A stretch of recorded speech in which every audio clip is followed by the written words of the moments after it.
to the programme. It's 10:41. Now, recently, we have been hearing more and more about suicide rates in Ireland. Well, our reporter Aisling Merton has come into the studio. And Aisling, you have been digging down through the suicide figures. I've lost my sight. I have, Keelan. I just wanted to win us from What's going on, lads? My name is Michael Ismore. I'm sure you know me off TikTok and for other things, and this is my story. It all started when I was 14 years of age. I felt lost. I felt like I didn't know who I was. I felt confused, and I've lost all of my friends.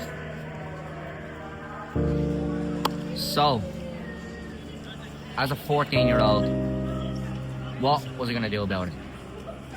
I decided to become the worst version of myself. I'm going to show you a few locations where I used to hang around and think I was this, that and the other.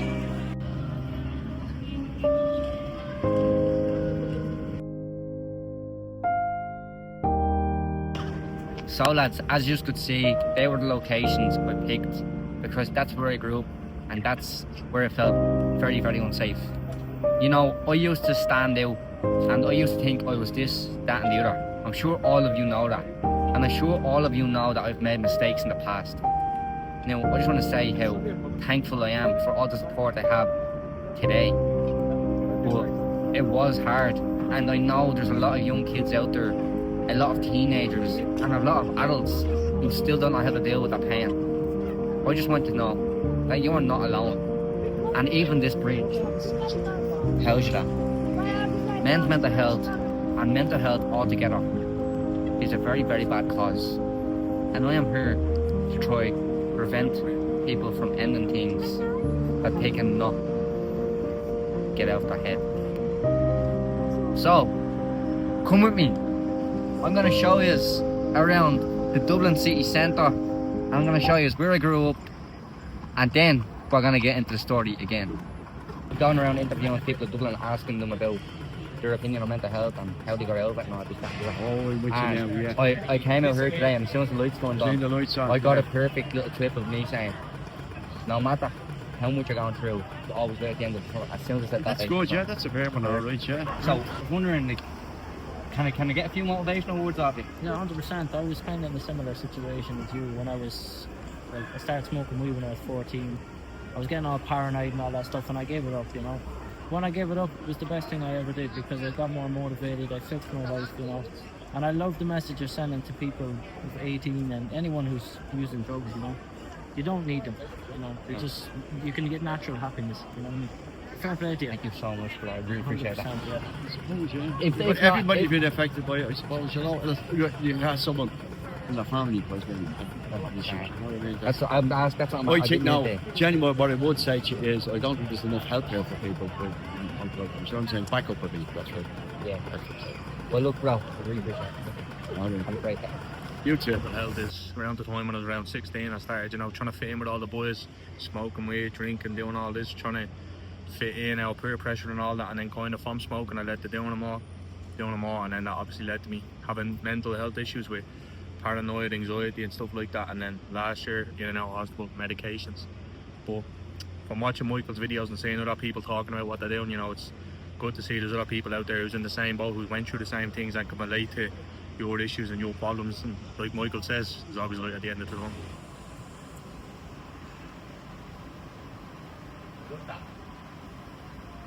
Right, so let's get into it.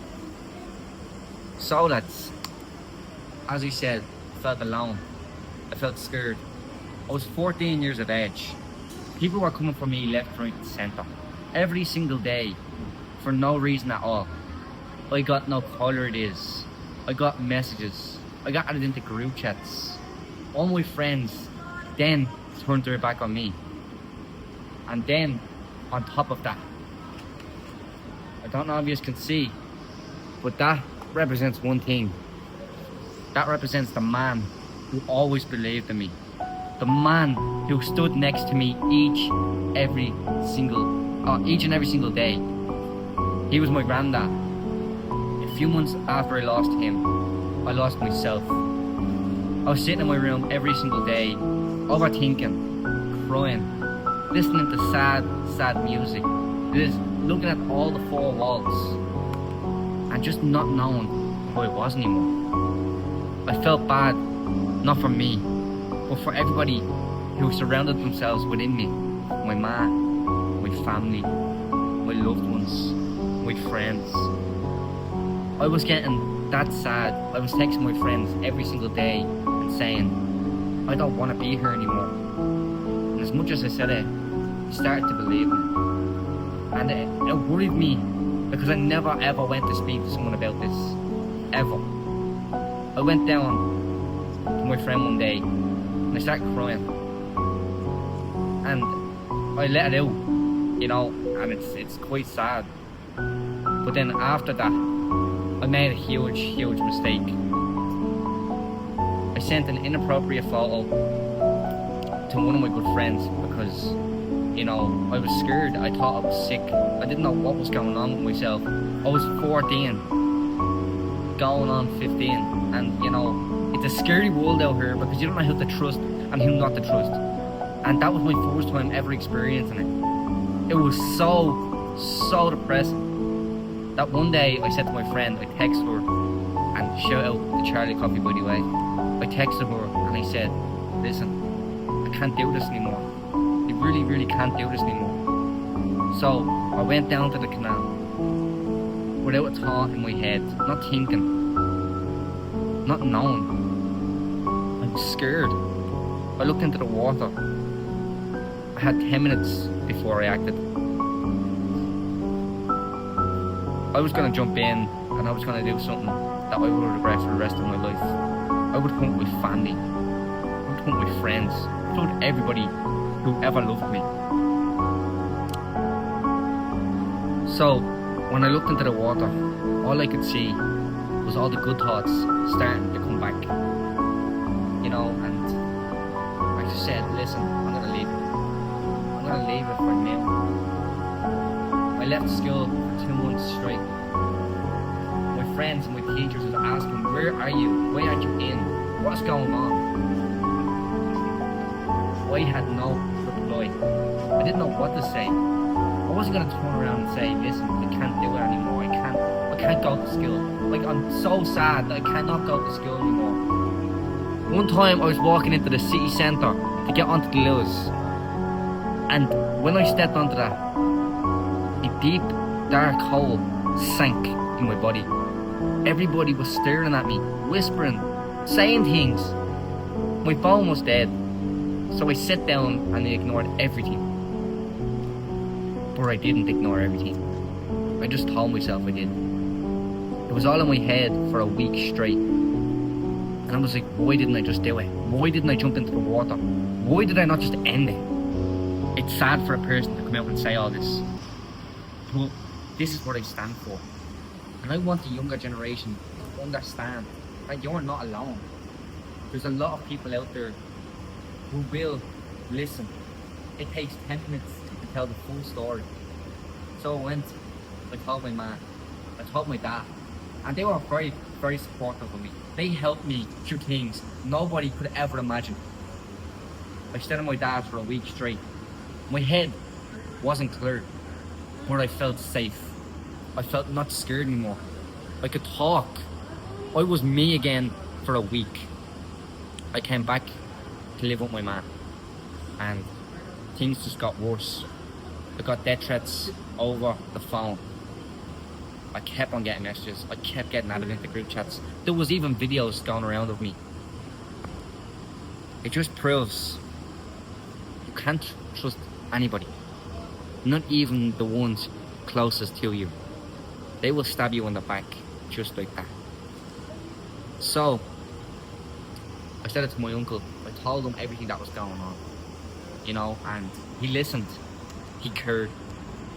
He didn't care. He didn't care how much detail I got into. He was there for me. He got me an apprenticeship. He got me my license to work on site. And it was been the best thing that's happened to me since. So, I was in work one day, I was on social media, I seen another young person ended themselves because of the same reason. I said I was going to post my first video, see how it goes from there. Not many people believed me. I had 3 accounts. 1 got banned. 2 of them got reported. This is my last ever chance to make something happen. I went for it fully. I never gave up. I became the best version of myself, for standing up for myself, from believing in myself, to becoming the best interviewer from Dublin.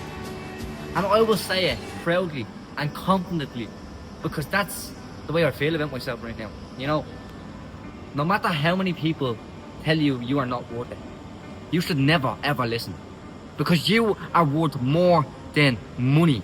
You are worth more than anything in this world. And even if somebody's never said, are you okay? I'm gonna ask you, are you okay? I'm here. You are not alone. You are a fighter. You are a warrior. And you are a person too. Lads, always remember, no matter how much words get inside your head, no matter how much thoughts get inside your head, you're you. Fight it. Win it. Jump over every single obstacle, because you're worth it. I promise. And from the bottom of my heart, I'm proud to be standing here today and not caring what anybody else has to say about it. Lads, this has been fun. My name is Michael Lismore, and this was my story. 8, 7, 6, 5, 4, 3, 2, 1. There's always light at the end of the tunnel.